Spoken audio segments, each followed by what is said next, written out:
নমস্কাৰ সকলোকে অবিভক্ত দৰং জিলা কলিতা জনগোষ্ঠী সন্মিলনৰ যুৱ মঞ্চৰ তৰফৰ পৰা আন্তৰিক অভিনন্দন জনাইছো। আজি এক ঐতিহাসিক আৰু মহাদিব্য কাৰ্যক্ৰম আমি অবিভক্ত দৰং জিলা কলিতা জনগোষ্ঠী সন্মিলনৰ এই দেওধনীঘাট শাখাৰ উদ্যোগত আয়োজন কৰা গোবৰ্ধন শিৱ মন্দিৰ প্ৰাংগণত আমি ৰূপায়িত কৰিলোঁ আৰু সেয়া হৈছে 10 সহস্ৰাধিক বন্তিৰ আমি প্ৰজ্বলন ইয়াতে আমি সমাপ্ত কৰিলোঁ আৰু আমাৰ সনাতন হিন্দু ধৰ্মৰ যিটো স্বস্তিক চিহ্ন এই স্বস্তিক চিহ্নটোৰ ভিতৰত আমি 10 সহস্ৰাধিক বন্তি প্ৰজ্বলন কৰিছোঁ।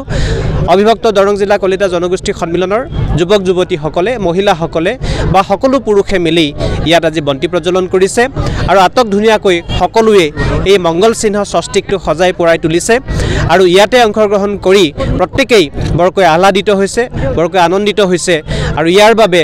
এই অবিভক্ত দৰং জিলা কলিতা জনগোষ্ঠী সন্মিলনৰ সকলোকে আমি ধন্যবাদ জনাইছোঁ, সকলোকে আমি কৃতজ্ঞতা জনাইছোঁ আৰু আশা ৰাখিছোঁ এই দিব্যময় পৰিৱেশৰ দ্বাৰা